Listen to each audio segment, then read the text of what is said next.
नमस्कार। दिल्ली का रास्ता लखनऊ से होकर गुजरता है और लखनऊ जाने का रास्ता उत्तर प्रदेश के लोगों के वोट से बनता है। उत्तर प्रदेश में अगले विधानसभा चुनाव की गर्मी धीरे धीरे बढ़ने लगी है और उसी के साथ चुनावी रणनीति और चक्रव्यूह भी बनने लगे हैं। आज ऐसे ही चक्रव्यूह को भेदेंगे। मैं हूं आपके साथ सुमित अवस्थी और आप देख रहे हैं इंडिया चाहता है। उत्तर प्रदेश आज बीजेपी का सबसे अहम गढ़ है और उस गढ़ को बचाना उसकी जरूरत भी है और चुनौती भी। इसीलिए यूपी के चुनावी हालात पर सबकी नजर है।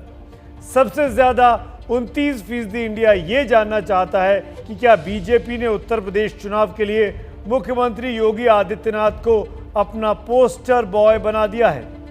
वहीं 19% इंडिया ये जानना चाहता है कि पावर के थर्ड फ्रंट वाला गेम क्या तैयार हो चुका है और हो गया है तो शरद पवार की उसमें क्या भूमिका है।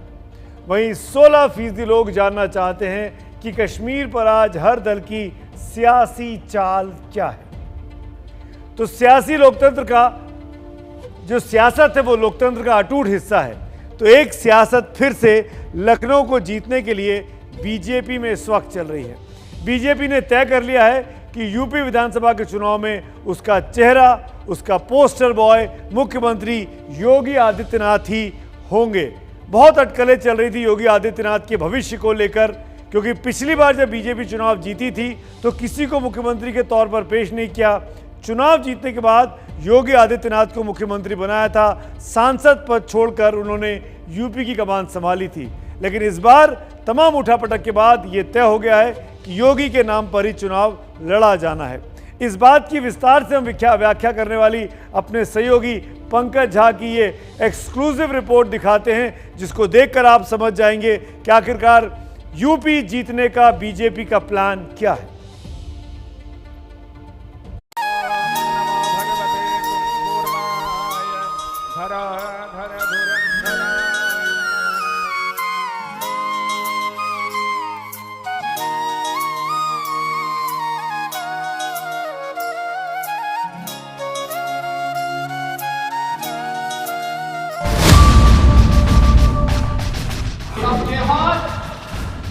केवल ऐसे स्टेट को इस्लामिक स्टेट बनाने की साजिश का हिस्सा है।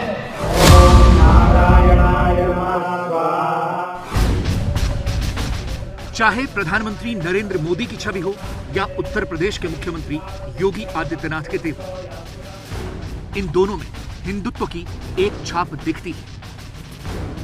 तो क्या बीजेपी उत्तर प्रदेश के अगले विधानसभा चुनाव में उसी हिंदुत्व को लेकर जाएगी जिसके पोस्टर बॉय मुख्यमंत्री योगी आदित्यनाथ होंगे? भगवान शिव की भक्तों की यात्रा है। कोई व्यवधान डालना चाहता है तो उसको तय करना है। अगर वो व्यवधान डालेगा हम उसको गोली से समझाएंगे, व्यवधान डाल करके दंगा कराएगा तो गोली उसको समझा देगी। ये बातें इसलिए हो रही हैं क्योंकि सोमवार को लखनऊ में बीजेपी और संघ के बीच एक अहम बैठक हुई। उस बैठक में इन सवालों पर मंथन होता रहा कि क्या बीजेपी यूपी में किसी चेहरे पर चुनाव लड़ेगी या असम फॉर्मूले की तरह चेहरा चुनाव के बाद तय होगा। इस मंथन में 3 घंटे से ज्यादा वक्त लगा। चाल, चरित्र और चेहरे वाली पार्टी में सबसे ज्यादा माथापच्ची चेहरे पर होती रही और फिर तय हुआ कि बीजेपी यूपी में लड़ेगी तो योगी के चेहरे पर। और इसके साथ ही कम से कम बीजेपी के अंदर ही इन कयासों पर फुल स्टॉप लग गया कि नेता कौन होगा। 2022 जब आएगा जी, चुनाव जीतेंगे, उसके बाद चेहरा केंद्रीय नेतृत्व द्वारा भेजा जाएगा। जो भी आएगा स्वागत होगा। उस हाई प्रोफाइल बैठक में सीएम योगी आदित्यनाथ और दोनों डिप्टी सीएम केशव प्रसाद मौर्य और दिनेश शर्मा हाजिर थे। प्रदेश अध्यक्ष स्वतंत्र देव सिंह और दिल्ली से संगठन महामंत्री बीएल संतोष भी थे और इन सब के आगे आरएसएस से कृष्ण गोपाल। इन सब नेताओं की चर्चा से जो खास बातें निकली उनमें पहली बात यह रही कि चुनाव मुख्यमंत्री योगी आदित्यनाथ के नाम पर ही लड़ा जाएगा, यानी वही चुनाव में पोस्टर बॉय होंगे। दूसरी बात यह रही कि पार्टी हिंदुत्व के अपने मौलिक एजेंडे को लेकर ही चुनाव में जाएगी। तीसरी बात यह है कि चुनाव में अयोध्या में राम मंदिर और काशी विश्वनाथ कॉरिडोर की गूंज सुनाई पड़ेगी। चौथी बात यह है कि इस चुनाव में सांस्कृतिक राष्ट्रवाद पर जोर होगा। पांचवी बात यह है कि धर्मांतरण और लव जिहाद पर बने कानून की छाप भी चुनाव प्रचार पर दिखेगी। जब योगी जी यूपी के मुख्यमंत्री बने और भारत सरकार और राज्य सरकार ने मिलकर के उन्होंने इस दिमागी बुखार के खिलाफ बहुत बड़ा अभियान शुरू किया, आप सब बहुत परिचित हैं। अब बात हिंदुत्व की हो तो उसके लिए योगी आदित्यनाथ से खूबसूरत चेहरा और क्या हो सकता है। बीजेपी ने पिछला चुनाव प्रधानमंत्री मोदी की छवि, उनके विकास के नारे और हिंदुत्व के कॉकटेल से जीता था, लेकिन इस बार विकास की बात करने में सबसे बड़ी अड़चन कोरोना की दूसरी लहर रही। लोगों के लिए सांसें कम पड़ गई थी, इसीलिए सत्ता की सांसों के लिए जरूरी है कि विकास के रास्ते, दलदली रास्ते पर चलने के बदले हिंदुत्व के फुल प्रूफ रास्ते पर ही चले बीजेपी इस बार बंगाल वाली गलती नहीं दोहराना चाहती, जहां हिंदुत्व का एजेंडा औंधे मुंह गिर गए।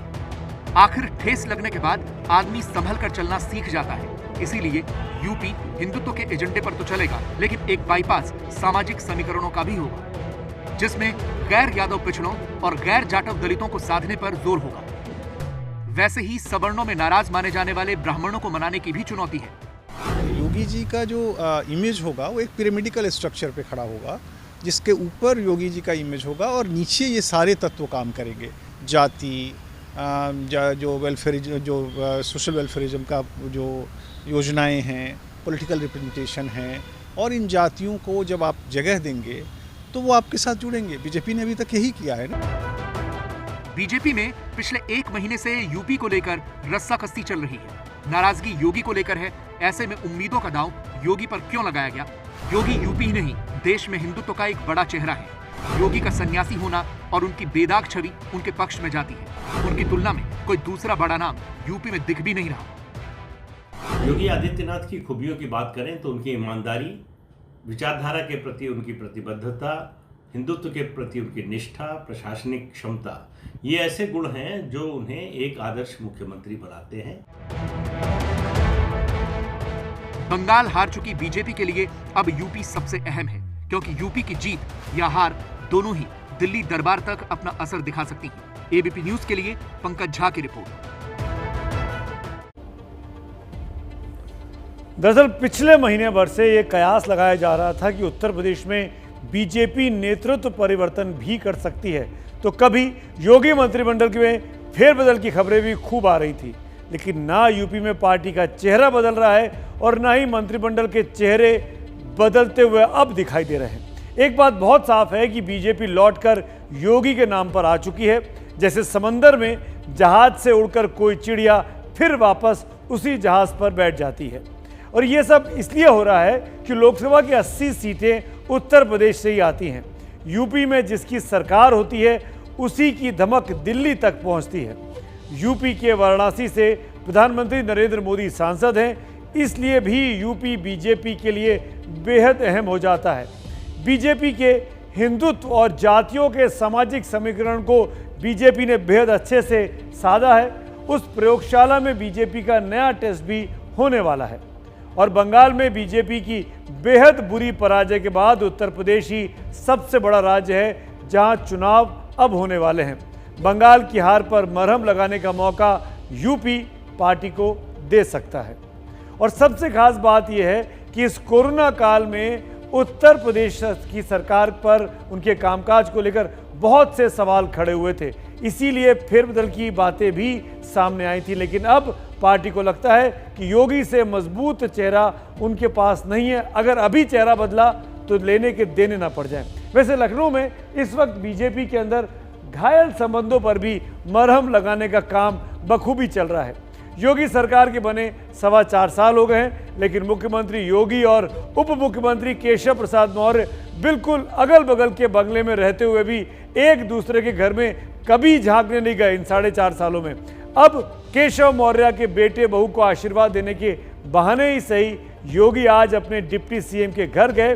ये तस्वीरें आप देख सकते हैं, केशव मौर्य के बेटे बहू खड़े इन तस्वीरों में, उनको आशीर्वाद दिया। न सिर्फ योगी बल्कि बीजेपी की जो टॉप लीडरशिप है बीजेपी आरएसएस की, वो तमाम नेता इन तस्वीरों में आपको दिख सकते हैं। इस विजिट का, इस जाने का राजनीतिक मतलब क्या है, ये समझाएंगे आपको मेरे सहयोगी संजय त्रिपाठी अपनी इस खास रिपोर्ट में।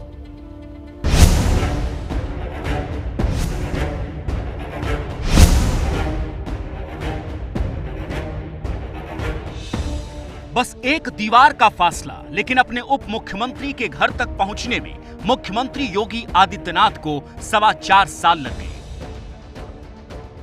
अब बेटे की शादी के बहाने ही सही केशव प्रसाद मौर्य के घर योगी आदित्यनाथ पहुंचे तो कयास लगाया जाने लगा कि रूठे हुए केशव को मनाने और अपने नाम पर रिझाने के लिए योगी पहुंचे थे। लेकिन इस पर योगी सरकार के मंत्री क्या दलील दे रहे हैं, इसे सुन लीजिए। पहली बार उनका जाना हुआ है, अगल बगल के घरों में रहते हैं, लेकिन पहला ऐसा मौका था जब योगी जी पहुंचे। आप कहना चाहते हैं केशव जी के बेटे की बार बार शादी कर देनी चाहिए थी। बेटा एक है, शादी जब होगी तो जाएगा आदमी। यानी शादी होगी तभी बीजेपी के नेता एक दूसरे के घर जाएंगे। वैसे राजनीति के भोज की भी अपनी अहमियत है। 1 घंटे तक केशव के घर में मुख्यमंत्री आदित्यनाथ, बीजेपी संगठन महामंत्री बीएल संतोष, प्रभारी राधा मोहन सिंह, संघ के संयुक्त महासचिव कृष्ण गोपाल, उप मुख्यमंत्री दिनेश शर्मा मौजूद रहे। खाना जितना जायकेदार था उससे ज्यादा चुनावी साल में रिश्तों में मिठास लाने की चुनौती है। यूपी में जब से योगी सरकार बनी है तभी से मुख्यमंत्री योगी आदित्यनाथ और उप मुख्यमंत्री केशव प्रसाद मौर्य के बीच में सब कुछ ठीक नहीं चल रहा है। दोनों के बाद कई बार खुलकर सामने भी आ चुके हैं और पिछले दिनों जिस तरह केशव प्रसाद मौर्य योगी को इशारों में चुनौती दे रहे थे, उससे केंद्रीय नेतृत्व के भी कान खड़े हो गए। अब मेल मिलाप का दौर जारी है। इस समय मुख्यमंत्री योगी आदित्यनाथ जी की अगुवाई में हमारी सरकार चल रही है और 2022 में जब चुनाव होंगे तो उस चुनाव के समय जो हमारा राष्ट्रीय नेतृत्व है जो तय करेगा उसके हिसाब से हम लोग सब मिल करके काम करते हैं। पिछले विधानसभा चुनाव में मौर्य प्रदेश बीजेपी अध्यक्ष थे। राज्य में 17% ओबीसी वोट को बीजेपी के साथ माना जाता है, जिन्हें जोड़ने में मौर्य की अहम भूमिका रही। इसीलिए जीत के बाद प्रदेश अध्यक्ष होने के नाते मौर्य की नजर मुख्यमंत्री की कुर्सी पर थी। लेकिन उनकी उम्मीदों की हवा खुद अमित शाह ने उसी वक्त निकाल दी थी।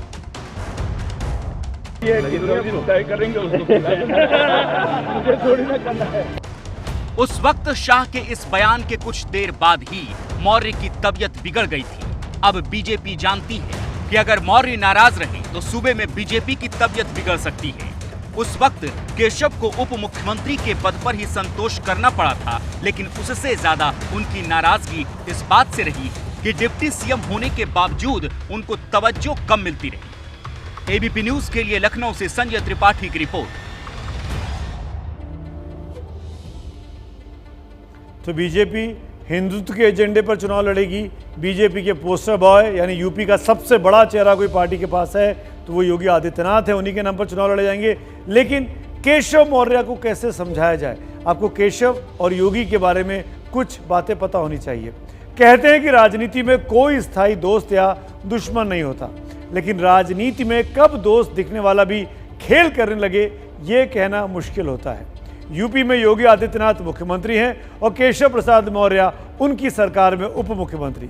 लेकिन पहले दिन से इन दोनों नेताओं के बीच तनातनी की खबरें लगातार आती रही हैं। 2017 में सरकार बनने के बाद केशव प्रसाद मौर्य की नेम प्लेट एनेक्सी मुख्यमंत्री कार्यालय से हटा दी गई थी। विवाद बढ़ने पर दोनों लोगों का कार्यालय सचिवालय स्थित विधान भवन में स्थापित किया गया था। मौर्य के पास पीडब्ल्यूडी मंत्रालय है जिसके कामकाज की समीक्षा खुद मुख्यमंत्री योगी आदित्यनाथ करने लगे थे और ये भी आरोप लगने लगे कि चीफ इंजीनियर की नियुक्ति मुख्यमंत्री कार्यालय से होने लगी थी, जो कि केशव को पसंद नहीं आई। मुख्यमंत्री योगी पीडब्ल्यूडी के कामकाज की समीक्षा करने लगे तो केशव प्रसाद मौर्य ने पलटकर सीएम योगी के अधीन लखनऊ डेवलपमेंट अथॉरिटी में भ्रष्टाचार को लेकर मुख्यमंत्री को चिट्ठी लिखी थी। आप सबको याद होगा। मुख्यमंत्री योगी पर दर्ज मुकदमे वापस होने लगे, लेकिन जब केशव मौर्य की बारी आई तो फाइलें इधर उधर होने लगी, लटकने लगी अब तब खबर आई कि पीएमओ के दखल के बाद मौर्य के खिलाफ दर्ज जो मुकदमे थे, राजनीतिक मुकदमे, वो यूपी सरकार ने हटाए थे। राजनीति में खेल ऐसे भी होता है, लेकिन चुनाव के खेल में एक तरफ वोटरों को रिझाना पड़ता है तो दूसरी तरफ नेताओं को भी साधना पड़ता है। यूपी समेत कई राज्यों में अगले साल विधानसभा चुनाव होने हैं और जैसा कि हम बार बार बोलते आ रहे हैं, जो कुछ यूपी में होता है उसका असर दिल्ली में दिखाई देता है, क्योंकि दिल्ली की गद्दी का रास्ता यूपी से होकर आता है। इसीलिए मोदी सरकार के मंत्रिमंडल विस्तार की खूब खबरें चल रही हैं और अब यह दिखाई दे रहा है कि विस्तार लगभग मुहाने पर है। किन चेहरों को जगह मिल सकती है इस विस्तार में और क्यों मिल सकती है, ये आपको ज़रूर जानना चाहिए। हमारी इस एक्सक्लूसिव रिपोर्ट में जो फाइल की है मेरे सहयोगी नीरज पांडे ने।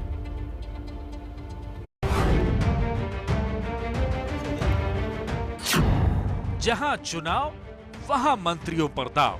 जी हां, मोदी मंत्रिमंडल के विस्तार को लेकर एबीपी न्यूज को उच्च स्तरीय सूत्रों से कुछ खास जानकारी मिली है कि जिन राज्यों में चुनाव होने वाले हैं वहां से मंत्रियों को मंत्रिमंडल में जगह मिल सकती है। ऐसा माना जा रहा है कि उत्तर प्रदेश से 3, उत्तराखंड से 1, गुजरात से 1, गोवा से 1, हिमाचल प्रदेश से 1 और पंजाब से 1 नए चेहरे को केंद्रीय मंत्रिमंडल में मौका मिल सकता है। साथ ही ये कोशिश भी है कि मंत्रिमंडल विस्तार में इस बार क्षेत्रीय दलों को साधा जाए। वैसे ही जातिगत समीकरण को भी ध्यान में रखा जा सकता है। इसके तहत यूपी के पूर्वांचल से एक ब्राह्मण चेहरे को मौका मिल सकता है। मोदी सरकार के पहले कार्यकाल में कलराज मिश्र और शिव प्रताप शुक्ल मंत्री रह चुके हैं, लेकिन इस दूसरे कार्यकाल में गोरखपुर बेल्ट से किसी को मौका नहीं मिला, जबकि शिव प्रताप शुक्ल, हरीश द्विवेदी, रमापति राम त्रिपाठी, सीमा द्विवेदी, विजय दुबे, रवि किशन शुक्ल, हरिद्वार दुबे जैसे ब्राह्मण सांसद पूर्वांचल से आते हैं। बीजेपी के लिए इस बार यूपी में ब्राह्मणों को साधने की चुनौती है। वैसे ही बीजेपी उत्तर प्रदेश में किसी ओबीसी और किसी अनुसूचित जाति के नेता को भी जगह दे सकती है। पार्टी ओबीसी चेहरे के रूप में बांदा से सांसद आर के सिंह पटेल, एसपी बघेल, रेखा वर्मा में से किसी एक पर दांव लगा सकती है, जबकि अनुसूचित जाति से पूर्व आईपीएस और दलित नेता ब्रिजलाल, विनोद सोनकर या बीपी सरोज में से किसी एक की लॉटरी लग सकती है। यूपी के 2 क्षेत्रीय दल, अपना दल और निषाद पार्टी के एक नेता को भी मंत्रिमंडल में जगह मिल सकती है। इसकी भनक तो उसी दिन मिल गई थी जिस दिन अनुप्रिया पटेल और संजय निषाद ने गृह मंत्री अमित शाह से मुलाकात की थी। अब अगर यूपी से बाहर निकलकर दूसरे राज्यों की तरफ देखें तो उत्तराखंड से अनिल बलूनी या अजय टम्टा में से किसी एक को शामिल किया जा सकता है। पंजाब से दलित नेता और मोदी सरकार में राज्य मंत्री सोमनाथ को प्रमोट करके कैबिनेट मंत्री बनाया जा सकता है। इनके अलावा मध्य प्रदेश से ज्योतिरादित्य सिंधिया मंत्री बन सकते हैं, जबकि छत्तीसगढ़ से रमन सिंह या सरोज पांडे में से एक की किस्मत चमक सकती है। पश्चिम बंगाल से निशीथ प्रमाणिक या दिलीप घोष में से किसी के नाम की लॉटरी निकल सकती है, जबकि बिहार में बीजेपी के सुशील मोदी, जेडीयू से आरसीपी सिंह और लल्लन सिंह और एलजेपी के बागी गुट के पशुपति पारस को मौका मिल सकता है। हिमाचल प्रदेश से वित्त राज्य मंत्री अनुराग ठाकुर को प्रमोट कर स्वतंत्र प्रभार दिया जा सकता है। असम से सर्बानंद सोनोवाल को केंद्रीय कैबिनेट में शामिल किए जाने की संभावनाएं हैं। इस बीच बिहार के मुख्यमंत्री नीतीश कुमार के दिल्ली आगमन को भी मंत्रिमंडल विस्तार से जोड़कर देखा जा रहा है। ये सारे नाम चर्चा में हैं, लेकिन मंत्रिमंडल में किसी जगह मिलेगी ये प्रधानमंत्री का विशेषाधिकार है और इसलिए इंतजार उनके फैसले का। दिल्ली से नीरज पांडे की रिपोर्ट। तो देखा आपने हमारी तो एक्सक्लूसिव रिपोर्ट में किस तरीके से मंत्रिमंडल विस्तार को लेकर राजनीतिक समीकरणों को ठीक बिठाने की कोशिश में बीजेपी की टॉप लीडरशिप लगी हुई है। एक तरफ मोदी सरकार में विस्तार की खबरें आ रही हैं तो दूसरी तरफ मोदी सरकार के खिलाफ नए नए मोर्चे राजधानी में बन रहे हैं। ऐसे ही एक मोर्चे की सुगबुगाहट आज एनसीपी सुप्रीमो शरद पवार के घर पर सुनाई पड़ी। पवार के घर गैर कांग्रेसी विपक्षी दलों का जमावड़ा हुआ, लेकिन पवार, यशवंत सिन्हा और फारूक अब्दुल्ला जैसे बड़े चेहरों के अलावा बाकी तमाम ऐसे चेहरे थे जो बहुत बड़े नहीं कहे जा सकते। तो फिर इस बैठक के पीछे क्या मकसद था? देखिए मेरे सहयोगी जैनेन्द्र कुमार और प्रशांत की ये रिपोर्ट।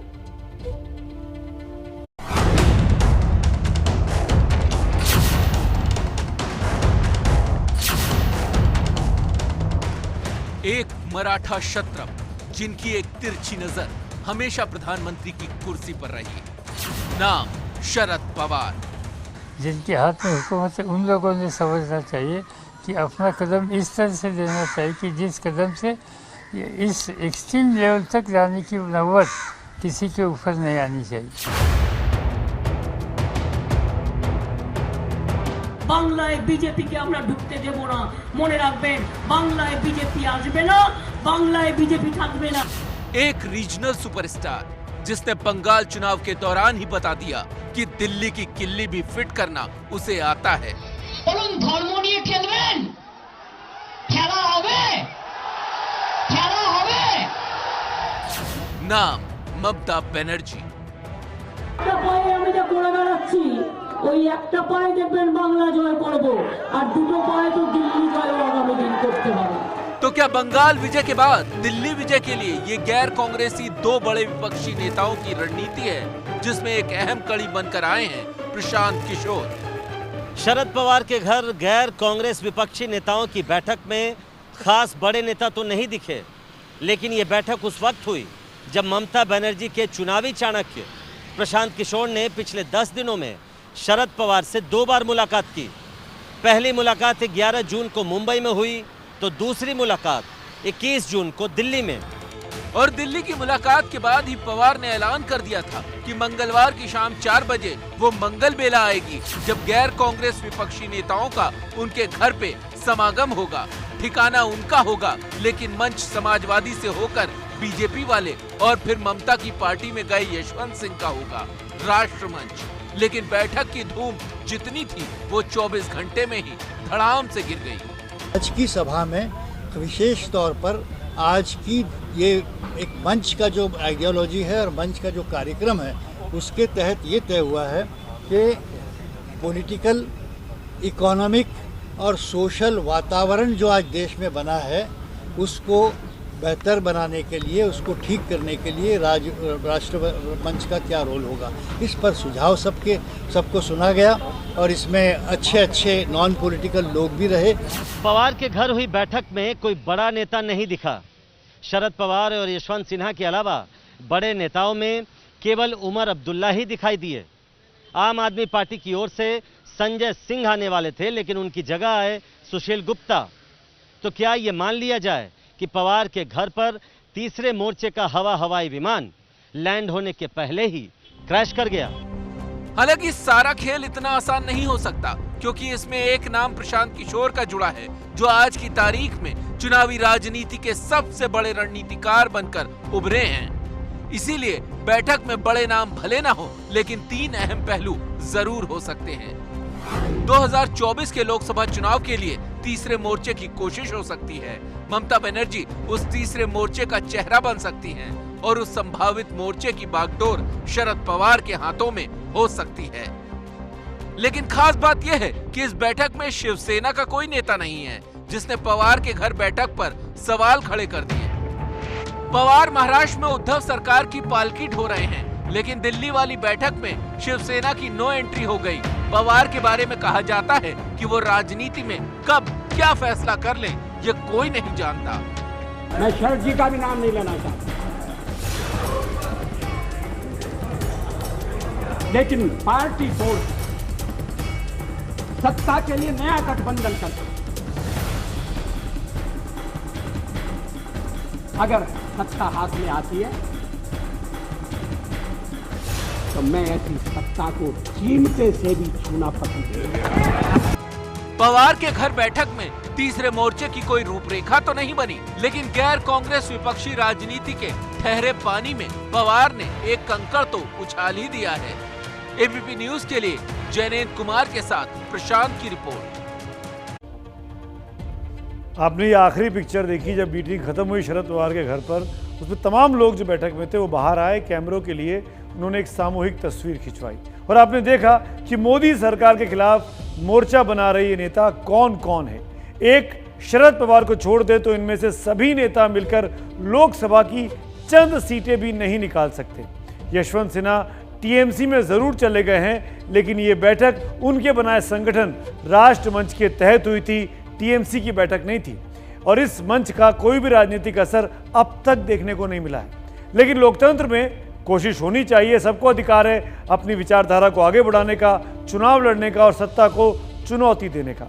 वैसे ये बैठक अहम है क्योंकि पवार और प्रशांत किशोर की मुंबई से दिल्ली तक दो मुलाकातें हो चुकी, जैसे कि मेरे सहयोगी प्रशांत भी बता रहे थे। इसीलिए ये माना जा रहा है कि शरद पवार के घर बैठक के बैकग्राउंड में प्रशांत किशोर की कोई रणनीति जरूर हो सकती है। प्रशांत किशोर की पहचान इन दिनों बीजेपी से टकराने वाले बड़े चुनावी रणनीतिकार के तौर पर हो रही है और उनकी एक पहचान एक ऐसे चुनावी रणनीतिकार की भी है जो किसी पार्टी की जीत की गारंटी बन जाते। दरअसल उनका ट्रैक रिकॉर्ड ही ऐसा है। 2012 में गुजरात में प्रशांत किशोर ने मोदी के लिए काम किया था और वहां पर बीजेपी जीती थी। 2014 के लोकसभा चुनाव में भी पीएम मोदी के लिए काम किया प्रशांत किशोर ने और वहां बीजेपी को भारी जीत मिली। 2015 में बिहार में नीतीश कुमार के लिए जाकर पीके ने काम किया, वहां भी उनको जीत मिलती है। लेकिन 2017 में यूपी में कांग्रेस की मदद के लिए प्रशांत किशोर बीजेपी का साथ छोड़ते हैं, कांग्रेस के पास आते हैं, लेकिन वहां वो सफल नहीं हो पाते हैं। 2017 में पंजाब में अमरिंदर के साथ वो जाते हैं, लेकिन वहां पर उनको सफलता मिलती है और कांग्रेस को वो जिता देते हैं। 2019 में आंध्र प्रदेश में जगन मोहन रेड्डी के साथ भी थे प्रशांत किशोर और उनका संगठन और वहां पर जगन मोहन रेड्डी को बड़ी जीत मिलती है। 2019 की बात करें तो महाराष्ट्र में उद्धव ठाकरे की सरकार जो मिली, जो बनी, उसमें भी प्रशांत किशोर की भूमिका की खासी भूमिका थी। और इसी तरीके से दिल्ली में जब अरविंद केजरीवाल की आम आदमी पार्टी ने पिछली बार से अच्छा प्रदर्शन किया तो भी ये माना गया कि क्योंकि उनके रणनीतिकार प्रशांत किशोर थे, इसीलिए अरविंद केजरीवाल दोबारा धमक के साथ लौट पाए। अभी पश्चिम बंगाल में जब चुनाव खत्म हुए हैं, उसमें ममता बनर्जी की पार्टी टीएमसी के लिए रणनीति बनाने का काम पीके और पीके के संगठन के पास था और नतीजा क्या आया है ये जग जाहिर है। बीजेपी चाहकर भी वो चुनाव नहीं जीत पाई। वहीं तमिलनाडु में भी स्टालिन के रणनीतिकार के तौर पर पीके काम कर रहे थे और वहां पर डीएमके के स्टालिन सत्ता में आई है। यानी कुल मिलाकर देखा जाए तो प्रशांत किशोर का जो ट्रैक रिकॉर्ड है वो बहुत ही शानदार और बेदाग कहा जाता है। जिसके साथ वो जुड़ते हैं उसके वो वारे न्यारे कर देते हैं। तो माना जा रहा है कि प्रशांत किशोर तीसरे मोर्चे की रणनीति को अपने इस आयोजनों के तहत तैयार कर रहे हैं। लेकिन प्रशांत किशोर खुद इस बात से इनकार करते हैं कि इस तरह की बैठक में जो शरद पवार के घर पर हुई उसमें उनका कोई रोल है। अभी इस देश ने कोरोना के खिलाफ एक बहुत बड़ा कदम बढ़ाकर इतिहास रच दिया। आपको इसका पूरा डिटेल हम आपको बताएंगे, इसके पीछे की राजनीति भी समझाएंगे। लेकिन पहले आपको कोरोना और वैक्सीनेशन को लेकर अपडेट जरूर देते हैं। कल 21 जून यानी योग दिवस के दिन पर देश में 88,09,000 कोरोना वैक्सीन लगाई गई। 88,09,000 जो कि अपने आप में एक नया विश्व रिकॉर्ड है। चीन को छोड़ दें तो इतनी बड़ी तादाद में टीके कभी नहीं लगे हैं किसी भी देश में। कल के टीकाकरण कार्यक्रम की सबसे खास बात थी कि कल गांवों में यानी रूरल इंडिया में टीका ज्यादा लगा है बजाय शहरों के। कल लगी कुल वैक्सीन में 64% ग्रामीण इलाकों में लगाई गई है और ये बहुत अहम हो जाता है। बार बार कहा जा रहा था कि ग्रामीण लोग टीका लगाने से डर रहे हैं, जबकि उल्टा है, कल ज़्यादा ग्रामीणों को वैक्सीन लगी है। जबकि कल लगी कुल डोज का 36% हिस्सा शहरों में लगाया गया है। डेल्टा प्लस वेरिएंट का खतरा भी देश पर मंडरा रहा है और इससे लेकर स्वास्थ्य मंत्रालय ने आज बताया कि इस वेरिएंट के 22 मामले अब तक दर्ज किए गए हैं। कहा जा रहा था कि इस म्यूटेंट पर वैक्सीन प्रभावी नहीं होगी। इस पर स्वास्थ्य मंत्रालय ने आज साफ कहा कि भारत में लगी दोनों वैक्सीन डेल्टा प्लस पर अभी तक प्रभावशाली दिखाई दी है। स्वास्थ्य विभाग ने एक बार फिर तीसरी लहर की चेतावनी दी है। हम भी रोज बार बार आपसे ही कहते हैं कि लापरवाही मत बरतिए, भीड़ मत लगाइए, सोशल डिस्टेंसिंग का पालन करिए, क्योंकि तीसरी लहर का खतरा बरकरार है। कहा गया है कि नई लहर का खतरा इसलिए है क्योंकि वायरस अभी भी घूम रहा है, वो खत्म नहीं हुआ है। इसके अलावा सरकार ने आज ये भी कहा कि स्कूल खोलने पर फैसला करने का ये सही वक्त नहीं है। दरअसल स्कूल तभी खोले जा सकते हैं जब बड़ी आबादी को टीका लग जाए। कल देश में रिकॉर्ड तो बना, तो कई राज्यों ने भी अपने अपने हिस्से के रिकॉर्ड बनाए। ये सारे रिकॉर्ड बीजेपी और एनडीए की सरकार के राज्यों में बने हैं, लेकिन विरोधी दल वाले राज्यों में या तो औसत टीकाकरण हुआ या उससे भी कम। सवाल ये कि आखिरकार ऐसा क्यों हो रहा है? क्या इसके पीछे भी सियासत है?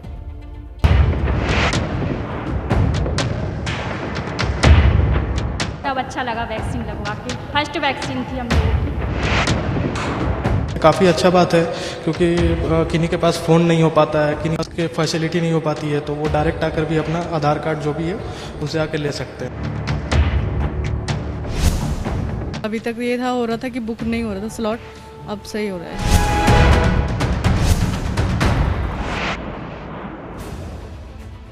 कोरोना के खिलाफ जंग में 21 जून का दिन इतिहास में दर्ज हो गया।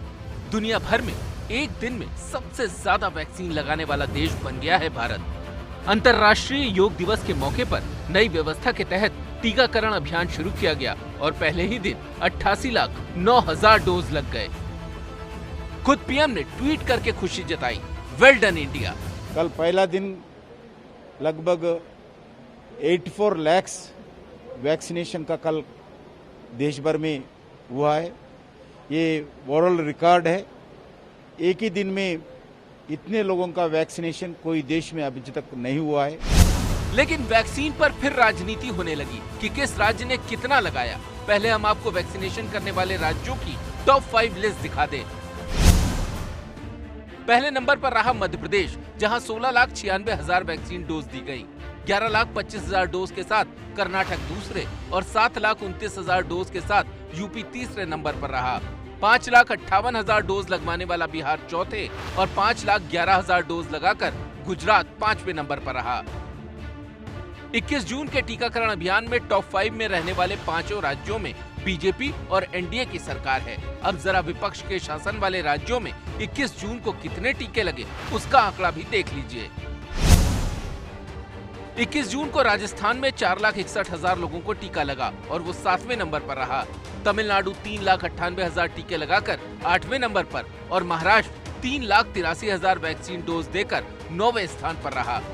पंजाब में सिर्फ 94,000 डोज टीके लगे, जबकि छत्तीसगढ़ में 91,000 टीके ही लगाए गए, जबकि राज्य के पास 13 लाख वैक्सीन डोज थी। दिल्ली का हाल सबसे बुरा रहा, जहां सिर्फ 76,000 कोरोना वैक्सीन लगाए गए, जबकि दिल्ली में 10,93,000 वैक्सीन उपलब्ध थी। अब सवाल यह है कि क्या जानबूझकर 21 जून को विपक्ष के शासन वाले राज्यों में टीकाकरण की रफ्तार को धीमा किया गया या फिर टीके की कमी है? जैसे जैसे 80 लाख के ऊपर हिंदुस्तान वैक्सीनेशन में पहुंचने लगा, कहीं न कहीं जो भारत की लड़ाई कोरोना के खिलाफ है उसमें भारत जीत रहा है, उसमें भारत अवश्य जीतेगा, इस प्रकार का एक खबर, एक लहर पूरे हिंदुस्तान में आने लगी। जो वैक्सीनेशन ड्राइव हुई है पहले की तुलना में डबल भी हुआ है, लेकिन और हमको करना है 2 लाख के आसपास रेगुलर वैक्सीनेशन हो, ये हमारा लक्ष्य है। वैक्सीन पर हवाई जहाज वाले मंत्री भी धरती पर उतर आए। केंद्रीय मंत्री हरदीप सिंह पुरी ने ट्वीट कर दिल्ली और पंजाब को आईना दिखाने की कोशिश की। जिस दिन देश में 84 लाख से ज्यादा लोगों को टीके लगे, तब दिल्ली में सिर्फ 76,259 डोज क्यों दी गयी, जबकि दिल्ली के पास 11 लाख डोज मौजूद है। असम और पंजाब की जनसंख्या बराबर है। असम में 3,60,000 लोगों को वैक्सीन लगी, जबकि पंजाब सिर्फ 94,000 से ज्यादा डोज का इस्तेमाल ही कर पाया।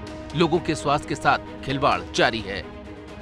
केंद्रीय स्वास्थ्य मंत्रालय के मुताबिक राज्यों की आबादी, वैक्सीनेशन की रफ्तार और संक्रमण की दर, इन 3 चीजों को ध्यान में रखते हुए उपलब्ध वैक्सीन में से राज्यों को वैक्सीन दी जाती है। हालांकि किस राज्य को कितनी वैक्सीन दी गई है, इसका डेटा केंद्रीय स्वास्थ्य मंत्रालय ने जारी नहीं किया है। टीकाकरण एक बड़ा अभियान है और सरकारों की कोशिश वैक्सीन पर सियासत की बजाय लोगों को सुरक्षित करने की होनी चाहिए। राजनीतिक लड़ाई के लिए बहुत वक्त मिलेगा, लेकिन पहले कोरोना से जंग जीतनी जरूरी है।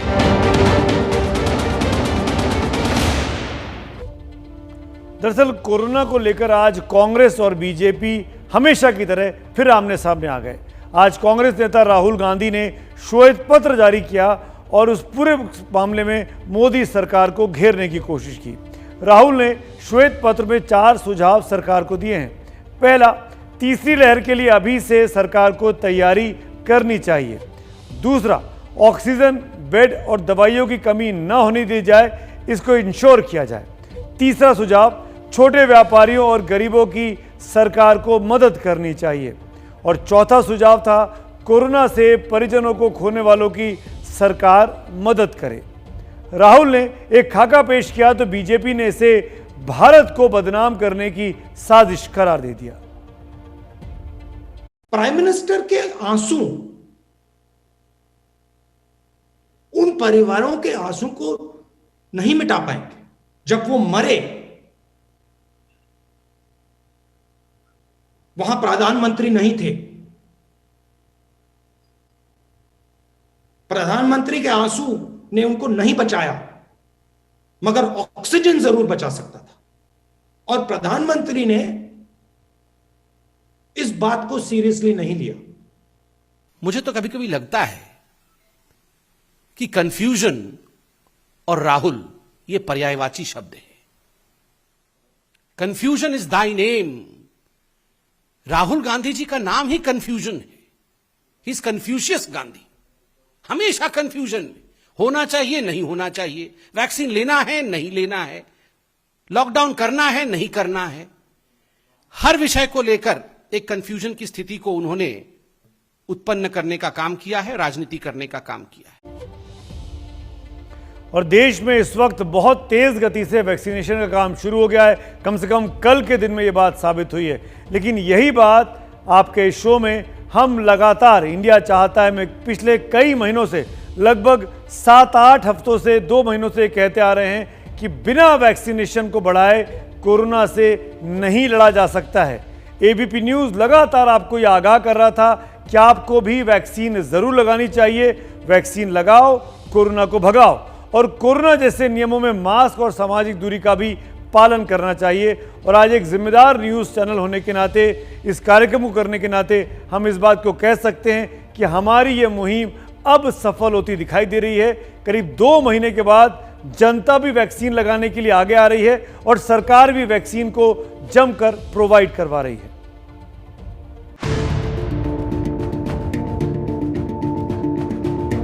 हर एक को वैक्सीन, यही है कोरोना को मिटाने का मूल मंत्र। लेकिन तब तक मास्क और सोशल डिस्टेंसिंग। इंडिया चाहता है ये मंत्र आप हमेशा याद रखें। 27 मई को ही हमने दिखाया था कि वैक्सीन की रफ्तार बजाय बढ़ने की घटने लगी है।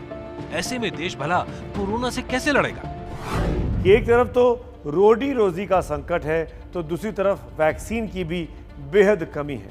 महंगाई लोगों का माल खा रही है, तो कोरोना जान पर खतरा बना हुआ है। उस पर से टीकाकरण की रफ्तार भी बेहद कम हो चुकी है। मार्च में औसतन 16,32,000 डोज रोजाना दी गई थी टीके की। अप्रैल में ये बढ़कर 28,69,000 डोज प्रतिदिन हो गई, जबकि मई में घटकर 17,71,000 डोज प्रतिदिन पर ये संख्या आ चुकी है। अगर इसी रफ्तार से वैक्सीन लगती रही तो देश के लोगों को वैक्सीन लगाने में 2 साल से ज्यादा का वक्त लग सकता है। अप्रैल के महीने में हमने आगाह किया था कि वैक्सीन की कमी से लाइनें लगी हैं जो कोरोना फैला सकती है। सिर्फ 22 लाख लोगों को रोजाना वैक्सीन लगाकर देश कोरोना से लड़ नहीं सकता। इस कोरोना से बचाव का एक उपाय और मजबूत उपाय वैक्सीन लगवाना है। हिंदुस्तान में 1 फरवरी से वैक्सीनेशन का कार्यक्रम शुरू हुआ। अब तक करीब 15 करोड़ लोगों को वैक्सीन लग चुकी है। हिंदुस्तान की आबादी करीब 135 करोड़ है। आज करीब 22 लाख लोगों को वैक्सीन लगी है। 130 करोड़ लोगों के देश में एक दिन में महज 22 लाख लोगों को वैक्सीन लगना बहुत ही मामूली कदम है। देश में दूसरी लहर शुरू होने से पहले ही 22 मार्च 2021 को हमने आगाह किया था, देश में केस बढ़ रहे हैं लेकिन वैक्सीनेशन की रफ्तार सुस्त है। पिछले 1 हफ्ते का हाल देखें तो इस वैक्सीन के बावजूद भी नंबर बढ़ रहे हैं, दिल दहल जाता है। कल देश में कोरोना के 43,846 केस सामने आए। ये संख्या कितनी तेजी से बढ़ी है, इसका अंदाजा इस बात से लगा सकते हैं कि 16 मार्च को नए केसों की संख्या 24,492 थी। यानी 6 दिन में कोरोना के नए केस करीब करीब दुगने हो गए। दूसरी तरफ वैक्सीन लगाने का आलम यह है कि पिछले 66 दिनों में 4.5 करोड़ से ज्यादा लोगों को वैक्सीन लग चुकी है। देश की आबादी के लिहाज से यह संख्या बहुत कम है। 22 मार्च को ही हमने दिखाया था कि लोग मास्क और सोशल डिस्टेंसिंग का पालन नहीं कर रहे। देश में घातक दूसरी लहर की यही वजह बनी। एबीपी न्यूज 7 अप्रैल से लगातार मास्क अप इंडिया की मुहिम चला रहा है। वैसे एबीपी न्यूज लगातार ही आगाह करता रहा है कि कोरोना गया नहीं है, इसीलिए लापरवाही बिल्कुल ना बरतें। हमने भी #मास्क अप इंडिया मुहिम की शुरुआत की है। आप कहीं भी हो, कुछ भी कर रहे हो, लेकिन आप मास्क जरूर पहने रखिएगा। आप देखिएगा ये हैशटैग है हमारा मास्क अप इंडिया, और इसके तहत आपकी तमाम तस्वीरें जो आप सेल्फी लेकर हम तक भेज रहे हैं, एबीपी न्यूज के हैंडल पे भेज रहे हैं, उन तमाम लोगों को हम यहाँ सैल्यूट करना चाहते हैं। काश लोगों ने इस चेतावनी को सुन लिया होता और सरकारों ने वैक्सीनेशन की रफ्तार बढ़ाई होती तो देश को इतना दुख देखना नहीं पड़ता। लेकिन ठीक है, देर से आए, लेकिन सरकार लगता है कि दुरुस्त आई है।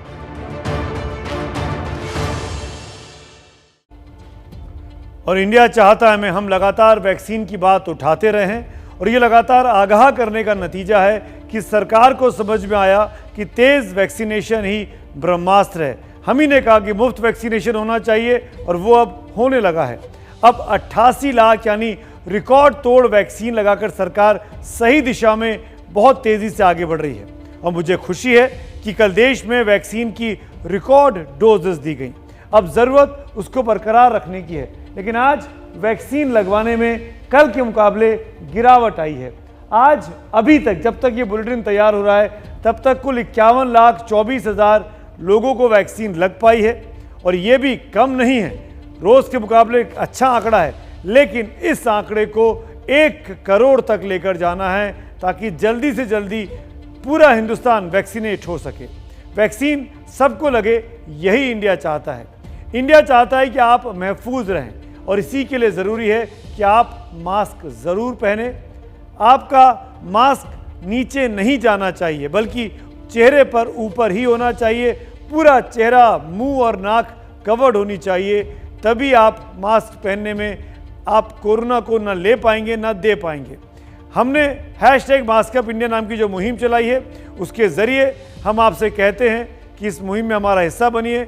आप अपनी तस्वीर लीजिए मास्क पहनी हुई, हमको भेजिए, और वो तस्वीरें रोज़ शाम को हम इंडिया चाहता है में एबीपी न्यूज़ पर दिखाते हैं, क्योंकि हमको लगता है कि इन तस्वीरों को देखकर जो लोग मास्क नहीं पहन रहे हैं उनको भी अपनी गलती का एहसास होगा, और वो भी मास्क पहनेंगे। तो आप तमाम लोग जो मास्क पहन रहे हैं वो दरअसल देशवासियों के लिए एक हीरो की तरह निकलकर आगे आ रहे हैं।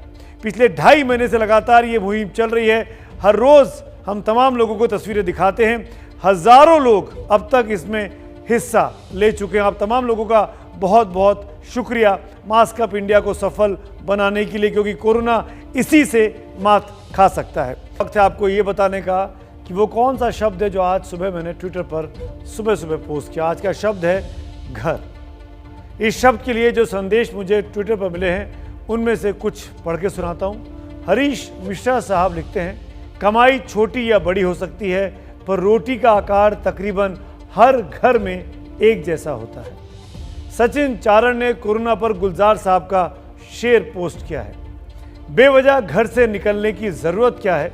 मौत से आंखें मिलाने की ज़रूरत क्या है? सबको मालूम है बाहर की हवा है कातिल, यूं ही कातिल से उलझने की ज़रूरत क्या है? ईंट गारे से मकान बनते हैं, छत और दरो दीवार बनती है, पर घर बनता है लोगों से, उनके बीच के प्यार से, उनके रिश्तों से, उनकी खुशियों से, उनके गमों से, एक साथ बिताए हर पलों से बनता है घर। ज़रूरी नहीं ये रिश्ते खून के ही हों, क्या पता घर से निकलते ही, कुछ दूर चलते ही कोई ऐसा मिल जाए जो आपके मकान को घर बना दे।